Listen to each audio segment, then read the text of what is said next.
तो आपका अगला क्वेश्चन बनता है बच्चों कि मेंडल ने अपने प्रयोग के लिए कितने लक्षणों का चुनाव किया था, किन्हीं दो लक्षणों को लिखिए। अगला क्वेश्चन यही क्वेश्चन आपसे ऐसे पूछा जा सकता है कि मेंडल ने जिन लक्षणों की वंशागति का अध्ययन किया था, मेंडल ने जिन लक्षणों की वंशागति का अध्ययन किया था उनमें से किन्हीं 4 लक्षणों का नाम लिखिए। मेंडल ने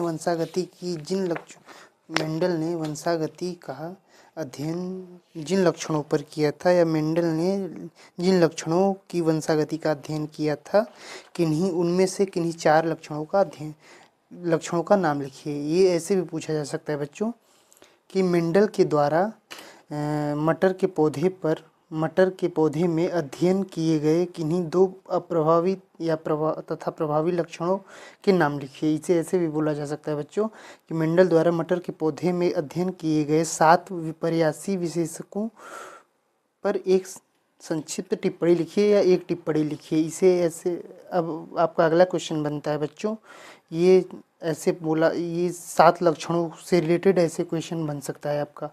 अगला क्वेश्चन आपका आता है बच्चों कि मानव शरीर में कि कायिक कोशिकाओं में गुणसूत्रों की संख्या होती है, मतलब कि कायिक गुणसूत्रों की संख्या कितनी होती है मानव शरीर में, कायिक गुणसूत्रों की संख्या कितनी होती है। शुक्राणु में क्रोमोसोम्स की संख्या कितनी होती है। तो ये गुणसूत्र होते हैं बच्चों जिनमें 22 ऑटोसोम्स होते हैं, 2 सेक्स क्रोमोसोम होते हैं। ये ऑटोसोम सेम होंगे, 22 जोड़ी नर और मादा में सेम होते हैं। जो 23वां जोड़ी गुणसूत्र होता है, एक जोड़ी वही सेम डिफरेंट होता है, ठीक है। नर में XX होता है, नर में XY होता है, मादा में XX होता है लिंग गुणसूत्र। तो आपका इसे ऐसे भी पूछा जा सकता है कि मनुष्यों में गुणसूत्रों की संख्या बताइए। ये 2025 में पूछा गया था बच्चों। अगला क्वेश्चन बनता है कि हीमोफीलिया को ब्लीडर रोग क्यों कहते हैं बच्चों। इसे अगला क्वेश्चन बनता है बच्चों, मनुष्य में लिंग संलग्न वंशागति के द्वारा उत्पन्न 2 व्याधियों के नाम लिखिए।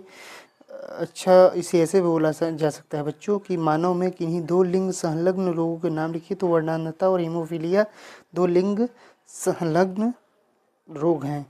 अगला बच्चों डाउन सिंड्रोम से रिलेटेड क्वेश्चन है, बहुत इंपॉर्टेंट क्वेश्चन है। ये वाला 7 जो लक्षण लिए थे वो वाला क्वेश्चन बहुत इंपॉर्टेंट है, और ये मेंडल वाला, ये डाउन सिंड्रोम वाला। तो मानव में डाउन संलक्षण या डाउन सिंड्रोम किस गुणसूत्र की असामान्यता के कारण उत्पन्न होता है। इस